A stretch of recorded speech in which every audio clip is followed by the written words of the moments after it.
का एक गांव था। उस गांव से दूर एक सुनसान जगह थी जहां पर एक डरावना भूत रहता था। उस भूत ने अपने घर में तरह तरह के रंग बिरंगे फूल उगा रखे थे, जिन्हें वो टोकरे में भरकर आम आदमी के रूप में बेचने के लिए ले जाया करता था।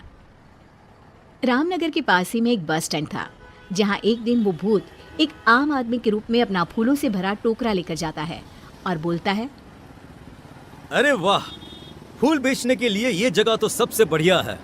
यहाँ तो बहुत से लोगों का आना जाना लगा ही रहता है। तभी वहां एक बस आकर रुकती है और भूत जोर जोर से आवाजें लगाने लगता है। फूल ले लो, फूल, सुंदर सुंदर रंग बिरंगी फूल ले लो, फूल। तभी बस में बैठा एक आदमी फूल वाले को बुलाता है। अरे फूल वाले भैया, ये लाल वाले फूल कैसे दिए हैं? साहब, ये लाल फूल है 10 रुपए में एक। अरे भाई, 10 रुपए में सिर्फ एक? इतने में तो एक पूरी माला आ जाएगी। अरे साहब, चलिए आपको 10 रुपए में 2 फूल दे देता हूँ। घर जाकर अपनी धर्मपत्नी जी को दीजिएगा। ये लाल फूल देखेगी तो वो बहुत बहुत खुश हो जाएंगे। बस में बैठे कुछ और लोग भी उससे फूल खरीद लेते हैं और बस वहां से चली जाती है। भूत हंसते हुए बोलता है, आज तो मजा ही आ गया, मेरे काफी फूल बिक गए।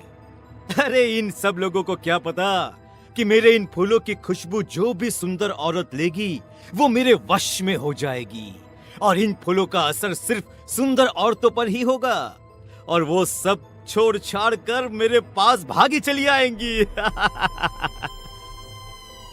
ऐसा बोलकर भूत जोर जोर से हंसने लगता है और अपने घर चला जाता है।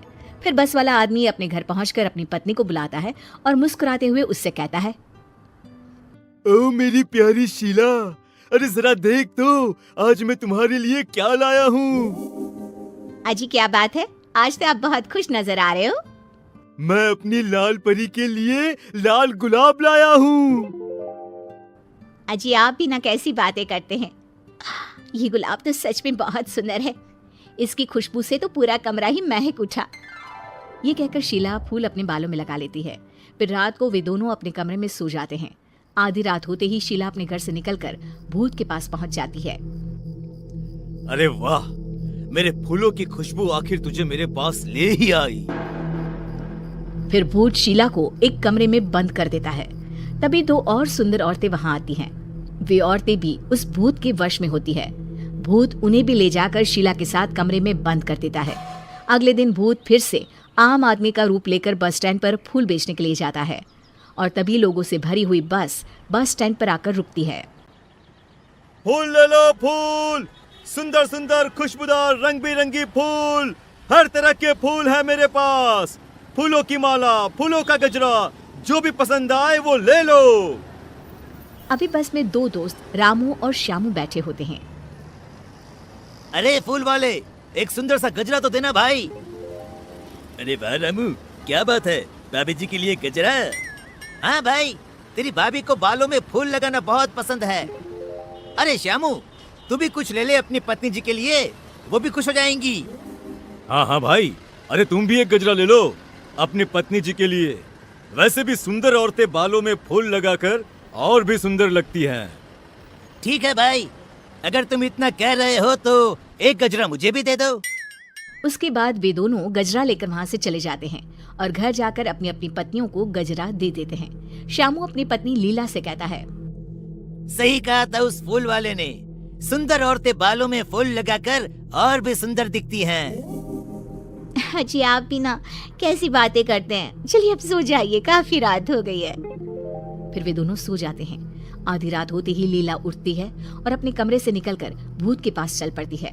तभी श्यामू लीला को बाहर जाते हुए देख लेता है और लीला को आवाज देता है, अरे भगवान, आधी रात को कहाँ जा रही हो? पर लीला पर भूत के फूलों का असर होता है। थोड़ी दूर जाकर लीला गायब हो जाती है और भूत के पास पहुंच जाती है। श्यामू ये सब देखकर डर जाता है। थोड़ी देर में सुबह होती है और श्यामू भागते हुए अपने दोस्त के पास जाता है और उसे सारी बात बताता है। अरे भाई, ये क्या बोल रहे हो? कल रात से तेरी भाभी भी नहीं मिल रही है। जब से उसने अपने बालों में गजरा लगाया तब से वह बस फूलों की बातें किए जा रही थी। भाई, हो ना हो हमारी पत्नियों के गायब होने के पीछे जरूर उस फूल वाले का हाथ है। फिर वे दोनों बस स्टैंड पर जाते हैं और फूल वाले का पीछा करते हैं। पीछा करते हुए वे भूत के घर तक पहुंच जाते हैं और चुपचाप खिड़की से देखने लगते हैं।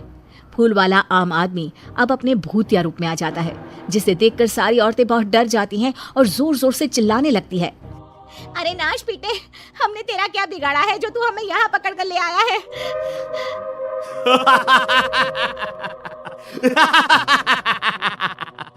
तुम सुंदर औरतों के खून से ही तो मेरे इन सुंदर सुंदर फूलों को शक्ति मिलती है।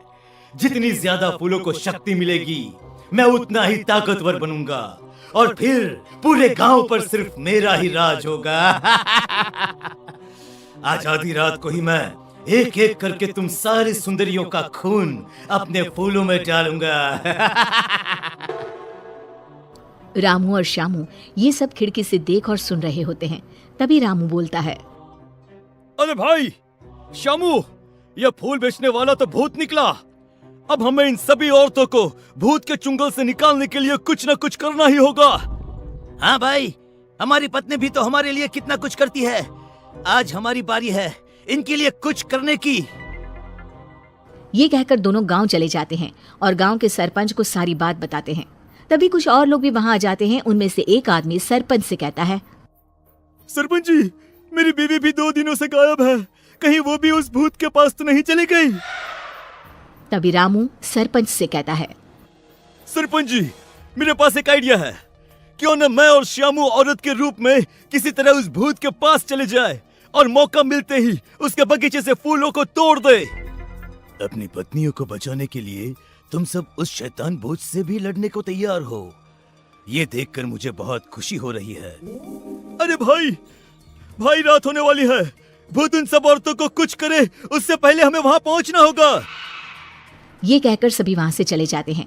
रामू और श्यामू साड़ी पहनकर भूत के पास जाते हैं। अरे वाह, आज तो मजा ही आ गया। तुम दोनों कितनी सुंदर हो कि सबसे पहले मैं तुम दोनों का ही खून अपने फूलों में डालूंगा। भूत ये कहकर जोर जोर से हंसने लगता है। अरे मर गया रे नास पीटा, अरे सबसे पहले हमें ही मार डालेगा। रामू मौका देखकर सरपंच और गांव के बाकी लोगों को भूत के फूलों के बगीचे में ले जाता है और सभी मिलकर फूलों को तोड़ देते हैं।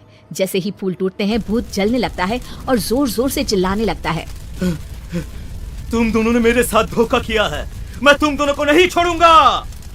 आखिर भूत राख में बदल जाता है। सभी औरतें भूत के चंगुल से निकलकर बहुत खुश होती हैं और सब अपने गांव वापस लौटते हैं।